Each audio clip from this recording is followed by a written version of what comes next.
Hello and welcome to this third podcast for the Centre for International and Constitutional Law, and today we're going to look at the subject of drones, and we're going to talk about the legality in international law, etc.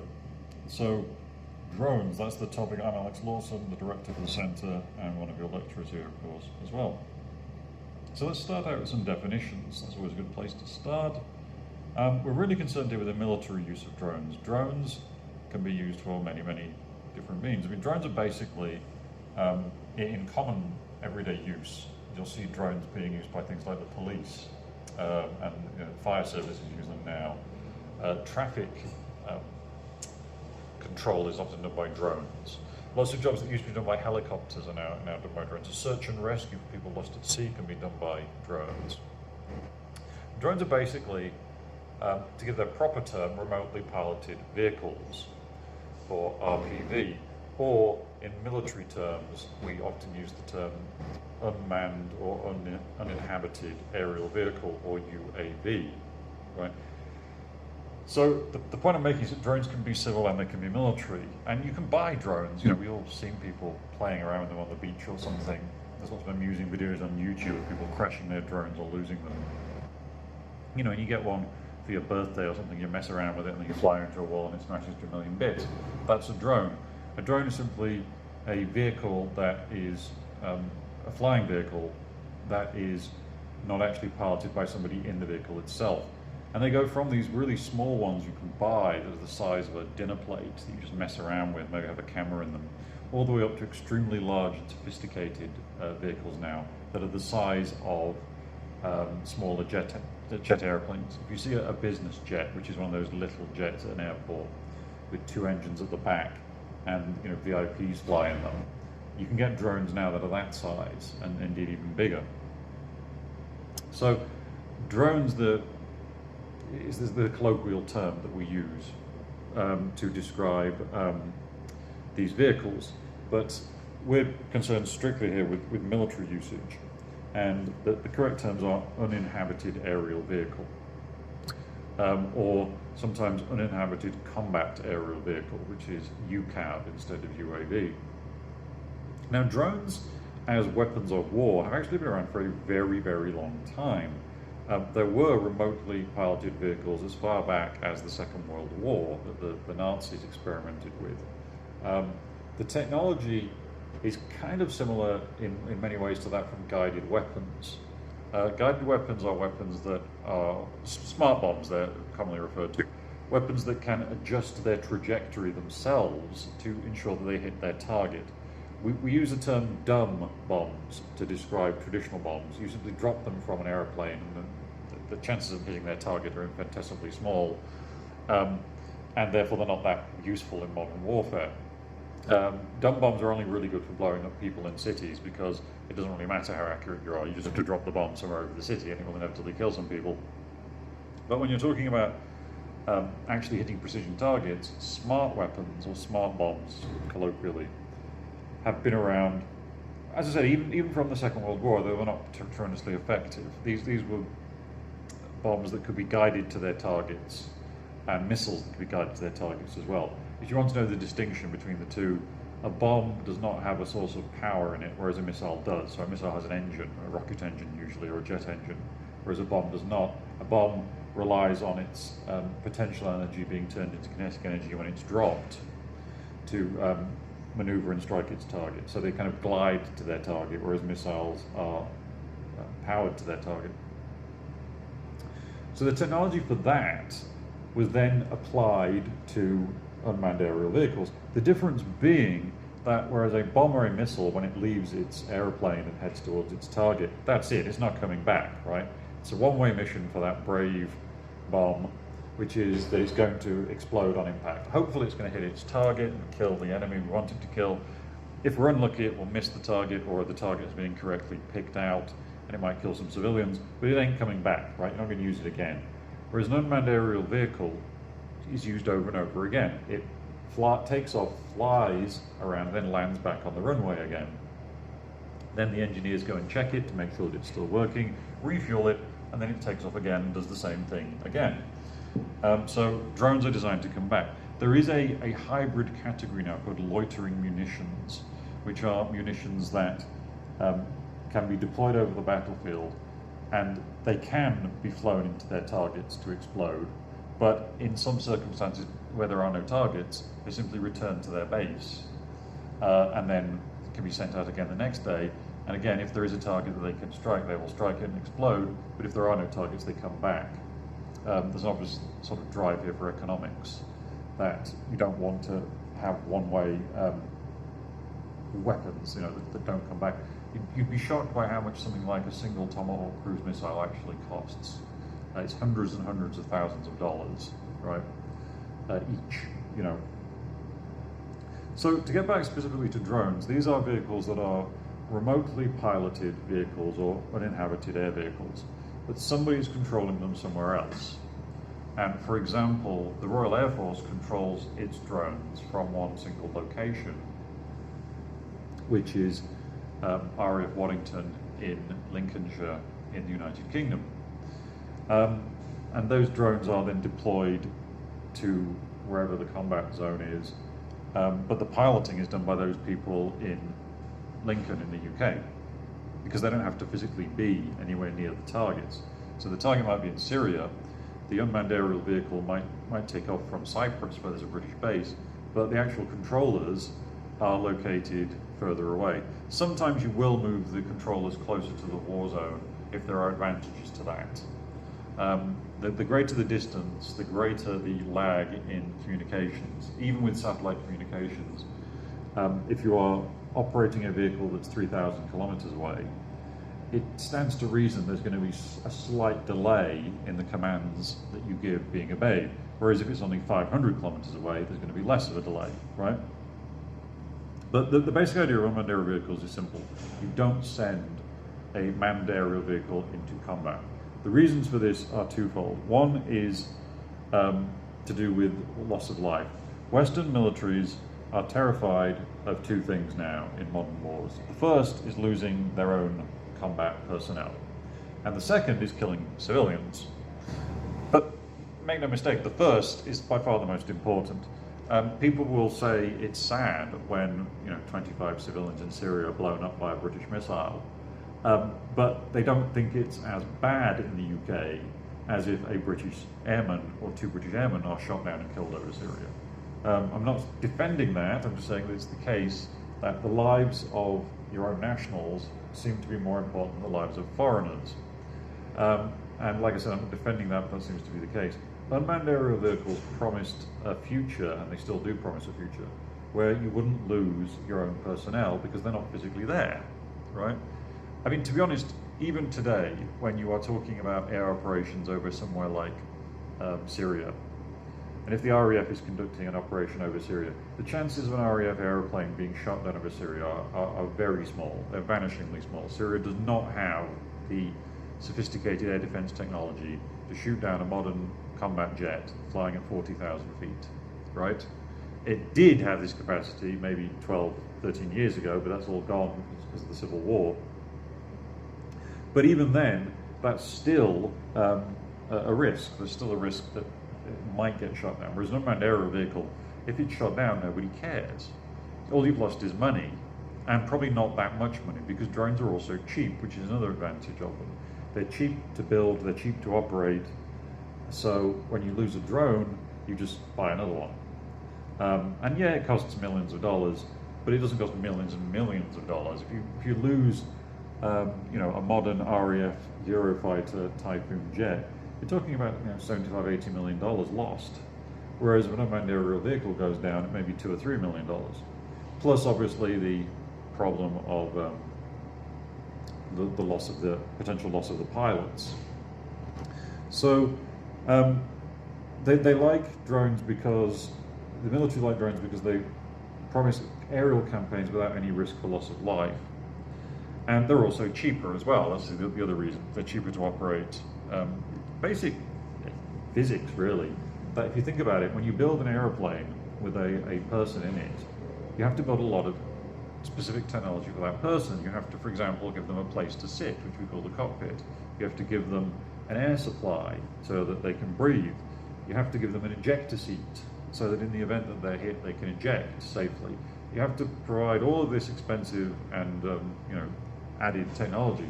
Whereas if you're just sending a drone up, none of that applies, and that means that the drone can be smaller and lighter, and therefore will be cheaper. So there's those advantages as well. And there may actually also be a humanitarian advantage as well, which is that drones can get closer to the action because they're smaller and therefore harder to detect. Drones are generally smaller than manned combat aircraft. I said earlier there are some very large drones, and that's true, but generally speaking they're usually a quarter to a fifth of the size of a large combat aircraft. And that basically means that it's harder to see them. Yep.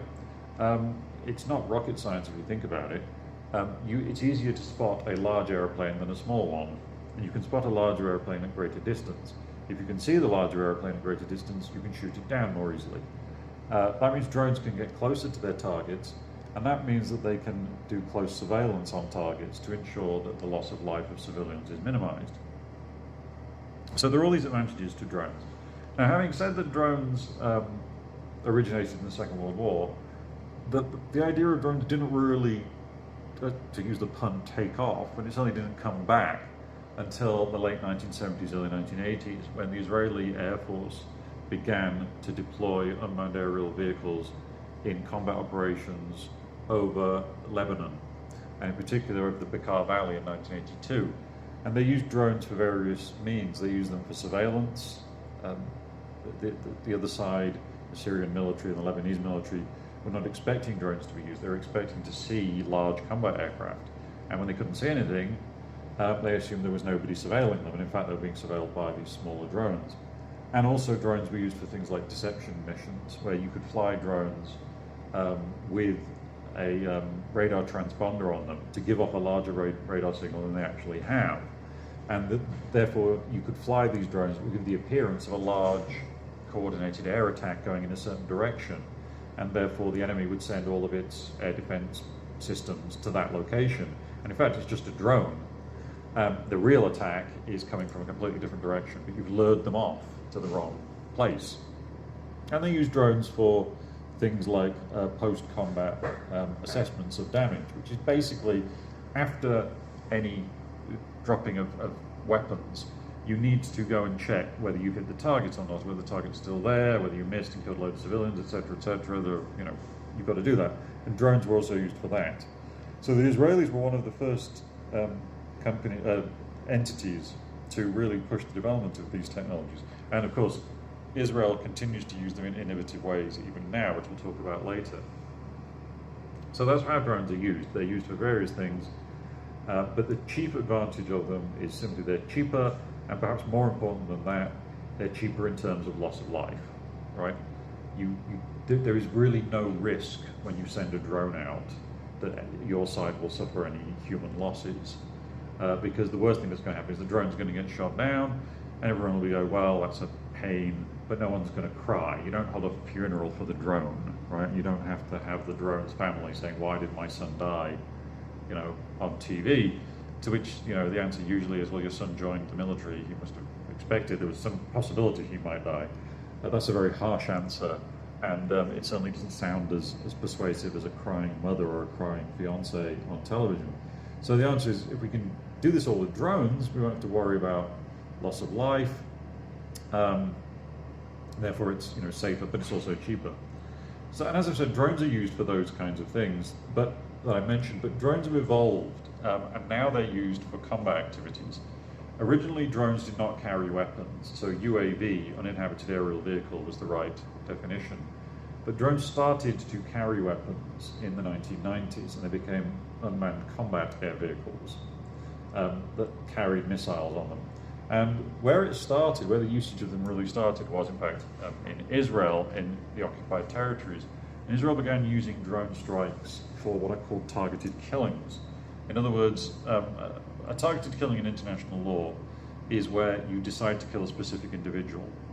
So there is this person who is a chief in the Hamas group in the West Bank or in Gaza, and you know who he is, and you want to kill him, and you know that he will probably be in his car at 3 o'clock in the afternoon driving between these two locations, because he does that every day between those two locations, and you fire a missile at his car and kill him, right?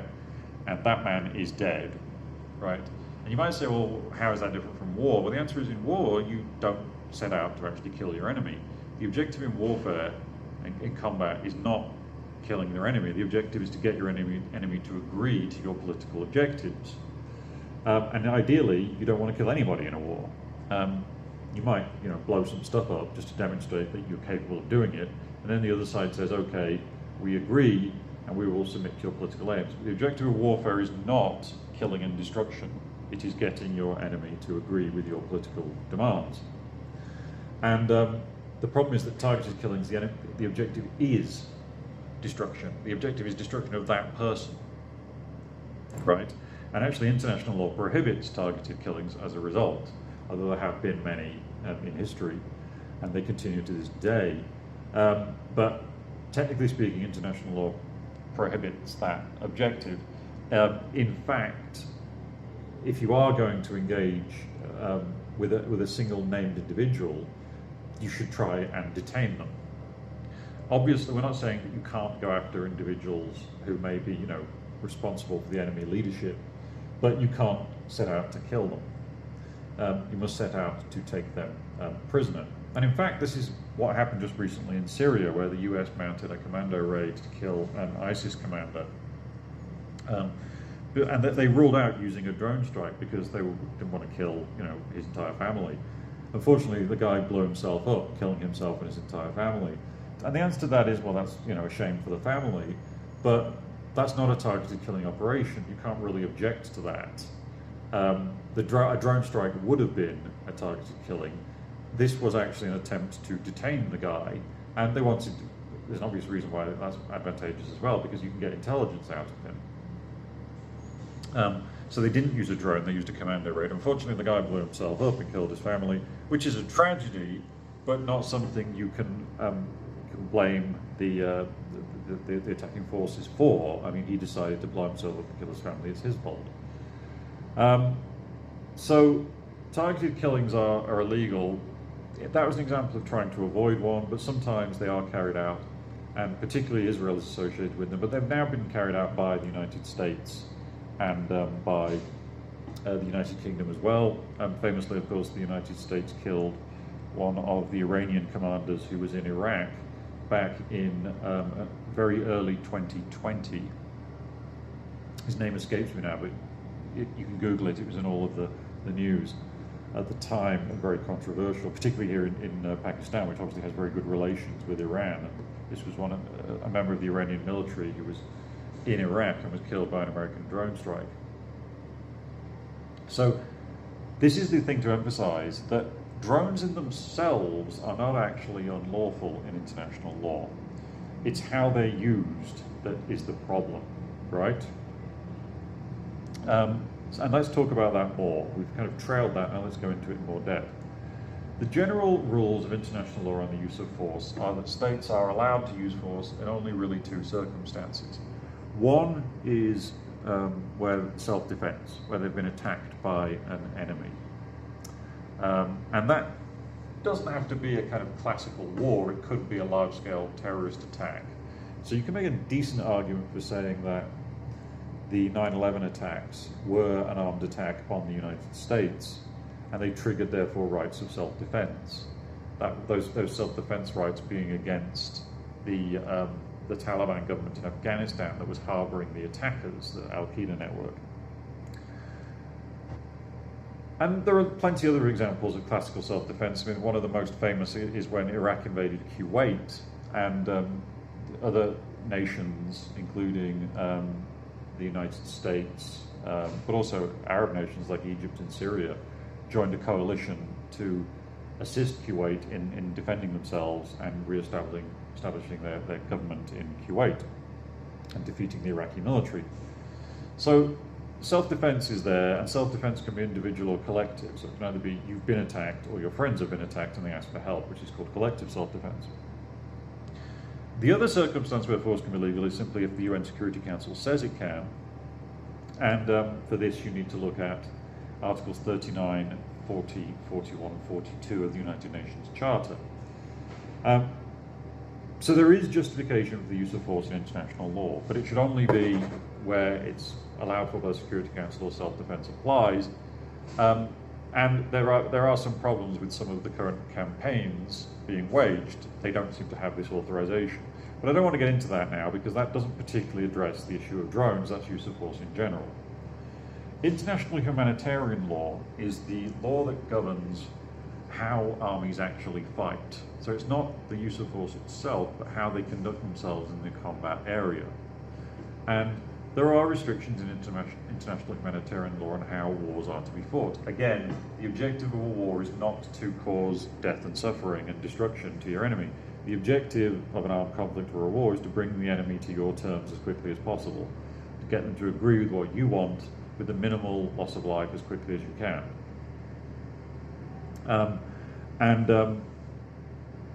International humanitarian law therefore regulates that. It says that you shouldn't try to actually kill your enemy. You're trying to immobilize them, if anything.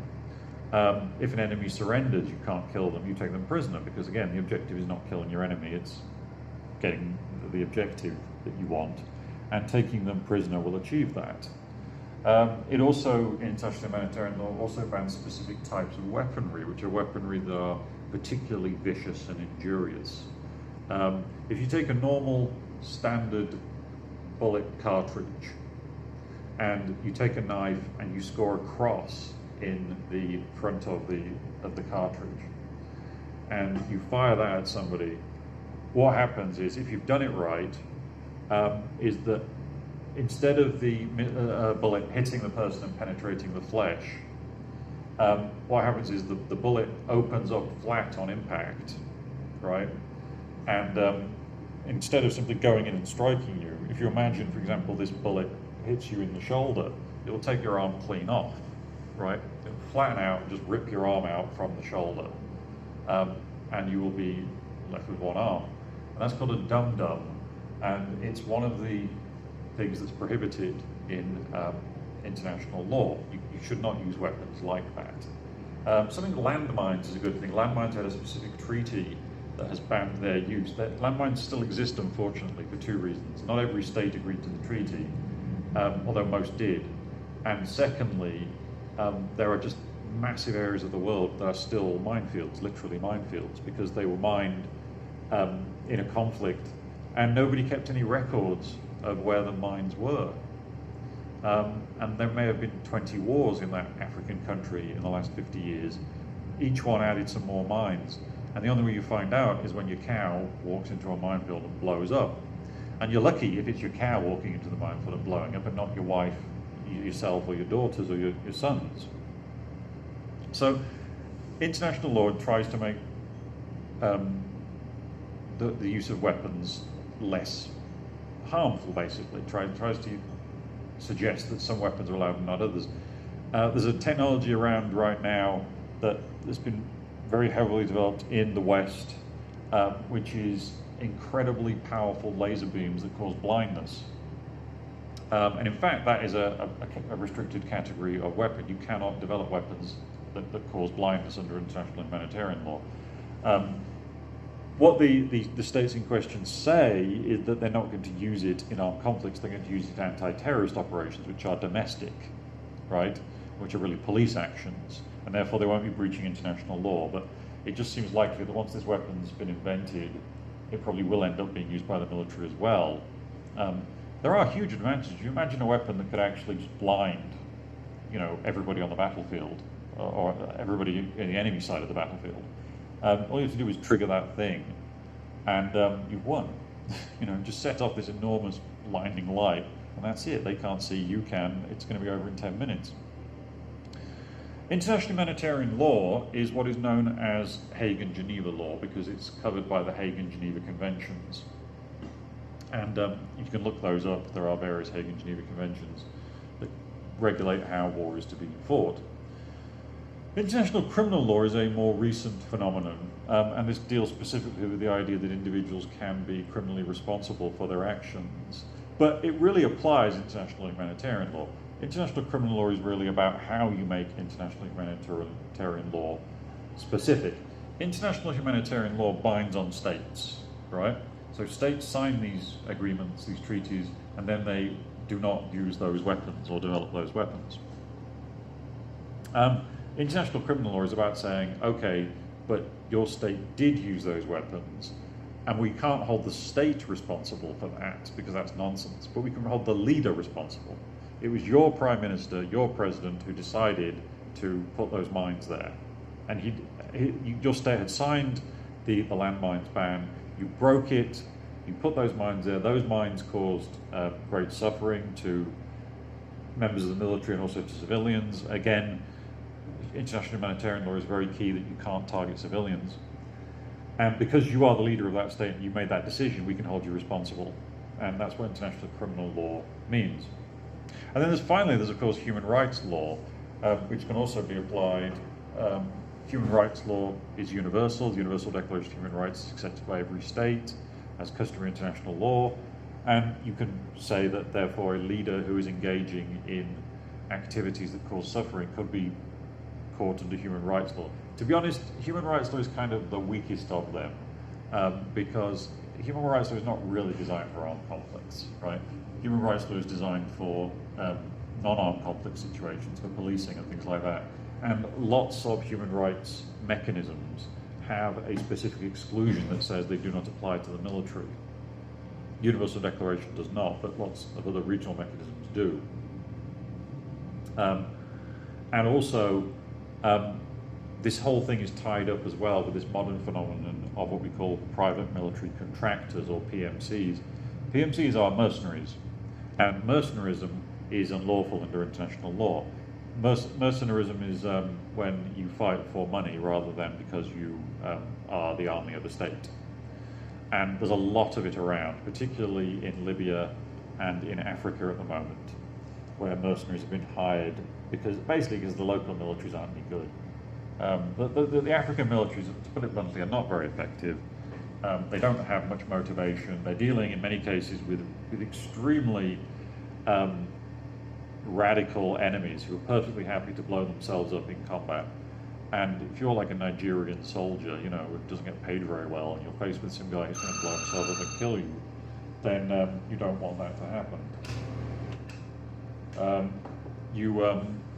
It's better to get mercenaries to do it. Now, the reason I mention this is because if we're going to make individuals responsible under international law, and particularly human rights law, what happens is that states say, well, it wasn't us, it was this private company that we hired to do it, you see, and they're trying to separate themselves from the activity so that human rights law doesn't apply to them. Yep. So human rights law is kind of the weakest of them, but humanitarian law and criminal law are useful in this field. The basic rules of humanitarian law are that you should not try to injure an enemy for no good reason. You should use weapons that are the minimum of force.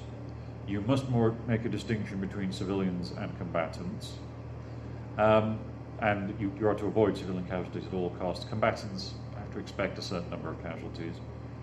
And you try to render assistance to people who are in trouble. You provide medical assistance even to your enemies.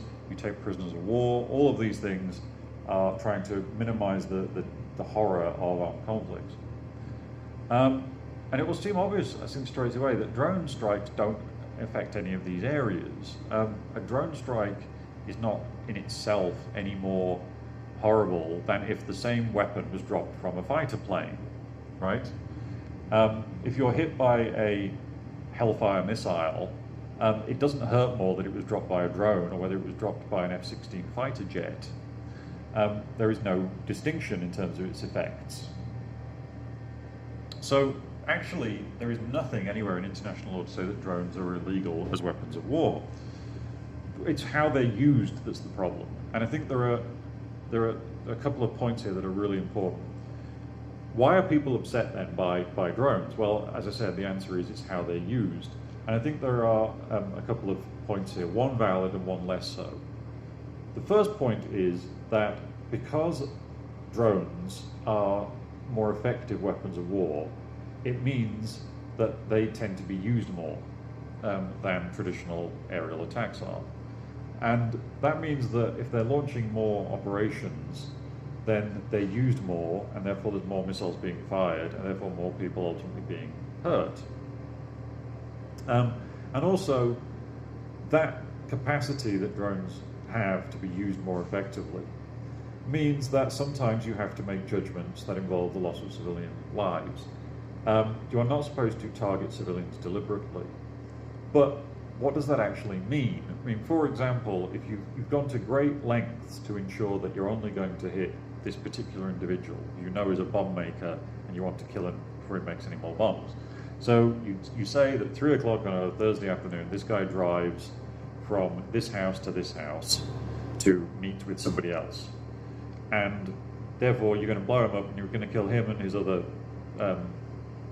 cohorts who drive the car.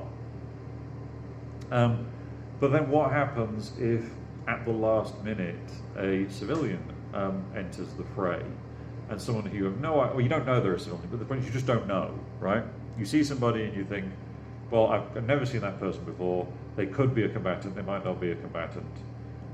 They're in an area where there are lots of people who are basically combatants. So that person may be also a combatant, but they may not be. It might be his son. It might be a 17-year-old son who is not at all interested in the military and is simply there because he wants to wave goodbye to his father. So what do you do? Well, the fact is that you don't know that the person's a civilian, so you can actually get away with saying, I consider that he's a combatant. He's in a combat zone, and I don't know any different, so I can fire the missile. I think if it's like a woman holding a 2-year-old baby in her arms, then I think you're wise not to launch the attack and wait for another day, right? But my point is that this idea of avoiding civilian combatants, it sounds very simple, but you could argue that you have avoided civilian combatants in that area. You just don't know whether that guy's a civilian. You can't afford to hold off the operation just because of that, so you launch the strike anyway. You haven't knowingly killed a civilian, right? And I think that is one of the problems that people get upset by drones, because they see them being used more in very confined areas. There's an attempt to use them with great precision, but in the end, a missile is reasonably precise, but if somebody walks into the path of the missile at the last minute, they're not getting out of the way of it. It's going to kill them. I mean, in fact, the Western powers have spent a lot of effort on developing smaller bombs. In the old days, you tried to develop bigger bombs. The bigger the bomb was, the better, because if you're trying to blow up a barracks, if you could drop a 5,000-pound bomb, that's better than a 2,000-pound bomb. But as wars have become more urban, and they've become in areas where it's very difficult to distinguish between civilians and combatants, bombs have got smaller. Then there is now the small diameter bomb, which is a very small bomb with hardly any explosive force by comparison. I mean, still enough to blow up a car and kill everybody in it, but not enough to blow up a whole city block and kill everybody in it, right? So the first thing is that drones are being used in confined areas, they're being used in innovative ways, and they may be causing some civilian loss of life. That's valid. I think we can approach that from international law, and we can judge those scenarios, and we can say maybe to the United Kingdom, we've looked at the data and you are using these weapons in a way that is not discriminatory. You're using them in an indiscriminate way. You need to train your people better to use them less. Fire fewer missiles, drop fewer bombs, make fewer attacks, because at the moment the way you're doing it is you are breaching the laws of international humanitarian law. That's valid. The other reason I think that people get upset by them is, I think, a cultural problem, and I think this is completely non-legal and, to my mind, unacceptable. And that is simply, I think, that people don't like drones because they seem to give rich states, particularly Western states, an unfair advantage in combat, right? And this sort of general idea that drone strikes are not fair, right? Because they don't involve any risk to the military using the drones, right? The United States can launch a drone strike in Syria and blow up, 10 terrorists, and there was never any danger that anybody from the US side was going to get hurt. it was always going to be those 10 terrorists and maybe some civilians who were going to die. And so people have this idea that drones are not fair, and it's almost a cowardly way of fighting. And I find this to be utterly ridiculous. There is nothing in law that says you can't use drones. And actually, if you can use drones, and if you can ensure that they are used in a more discriminate manner, drones are the best way of fighting wars, because they reduce the risk for one side to a very low level. And they are also less expensive to use, and you can use them potentially in a more discriminatory way, because like I said before, a drone allows you to get closer to your target, which means you can actually make judgments about where to use the weapons. Whereas if you're in a fighter jet, most of the time you're just dropping a smart bomb from 40,000 feet. That smart bomb will 9 times out of 10 hit its target. The problem is not that the smart bomb suddenly gets stupid or doesn't work, because they're very reliable nowadays. The problem is simply that what if what you think the target is not the target? What if your intelligence tells you that this is a bomb factory when it's a school? You're the guy flying at 40,000 feet. Your job is simply to wait until you've been given the information, set the coordinates, and drop the bomb. If it turns out that it was never a bomb factory and it was a school, or, and this is also possible, that it was both, and because it's a school, you can't target it because it's a bomb factory, then that pilot can't do anything about that, right? Whereas if you have a drone which is flying down at 400 feet, it can actually see and say, hang on, there's an awful lot of people in there who are clearly under like 12, 13 years old, and this is a school. It may also be a bomb factory, but it's a school, and therefore we can't blow it up, right? We can't strike it. So I think drones may be the best way of fighting war if we can use them properly. And this sort of broad cultural idea that they're cowardly somehow, that they give an unfair advantage to one side, is, I think, ridiculous. Any military engaging in a military campaign wants the most advantage it can possibly have. If you said to a commander, here's the choice, right? 100 of your soldiers will die and 1,000 of the enemy will die, right? Using conventional methods of fighting. Or none of your enemy will die, but 2,000 of the enemy will die. He's going to choose option 2, right? And yes, that means that more people have been killed, but you know, the reality is that although international law obligates a side to try as hard as it can to avoid enemy loss of life, it recognizes that avoiding your own loss of life on your side is perhaps more important. And I think any military commander who said, well, we're just going to have to lose 100 of our side, but that's better because overall fewer people are dead, is going to find it very difficult to make that argument to his people and to his leaders. Bomber Harris, who is a very controversial figure, Arthur Bomber Harris was the head of Bomber Command in the Second World War, pursued a vigorous policy of bombing German civilians and killing them in hundreds of thousands, if not millions. And what was funny about Bomber Harris, it's not funny, but Harris never ever apologized for what he believed in. He believed that killing the enemy was necessary and killing civilians was necessary to bring the war to an end. Now, nowadays we would say that targeting civilians is clearly unlawful. And I can agree with that, you know, that you should not be firebombing cities. But relentlessly attacking the enemy military is something that is perfectly acceptable. You know, using weapons that are far beyond their capabilities is perfectly acceptable. War is not a boxing match in which, you know, both sides go in with the same kind of weight. You know, they weigh in, they're both, you know, 15 stone, and now they're going to have a heavyweight bout, and they're only allowed to hit each other on the body and in the head, and they have to wear gloves. War is not like that. If you can go in, if you imagine the same kind of situation, that you go into the boxing match and the opponent is there wearing gloves and, you know, shorts, and says, you know, put up your gloves, we're going to fight, and you just pull out a gun and shoot him, that's fine. The armed conflict law allows you to do that. You don't have to come down to the same technological level as your enemy. What you have to do is use your technology in a discriminatory way. And I think that's a good point, but when people generally say drone strikes are bad, without giving any explanation, I think they're simply wrong. Drone strikes may be bad in the way they are being conducted right now, but that doesn't mean they can't be conducted better in the future, and there's nothing intrinsically wrong with drone strikes.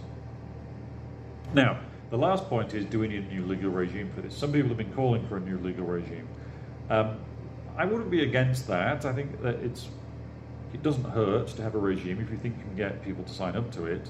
I think, to be honest, the horse has bolted, to use an English phrase, because drones were something that only very rich militaries could afford until very recently, and now they've gone the other way. They've become very cheap to make. China makes all these terrible knockoff drones that it sells to other people, which are not very good, but they do have the advantage of being cheap. Lots of conflicts now involve drones being used by both sides.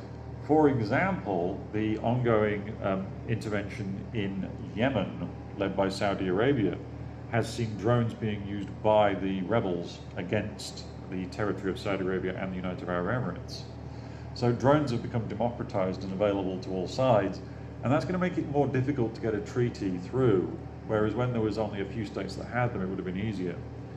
I'm not against there being a new legal regime, but I don't think it necessarily adds anything. I think it can be a way of clarifying things, of saying, look, these are the specific rules that apply to drones, right? And these states have signed this treaty setting out those rules. However, I don't think any of those rules and other laws would be new. I think they would simply be restatements of existing international humanitarian law and law on the use of force. So maybe a new regime is a good idea because it would make things clearer, but I don't think that any of those rules would be new rules. They'd simply be using the existing rules.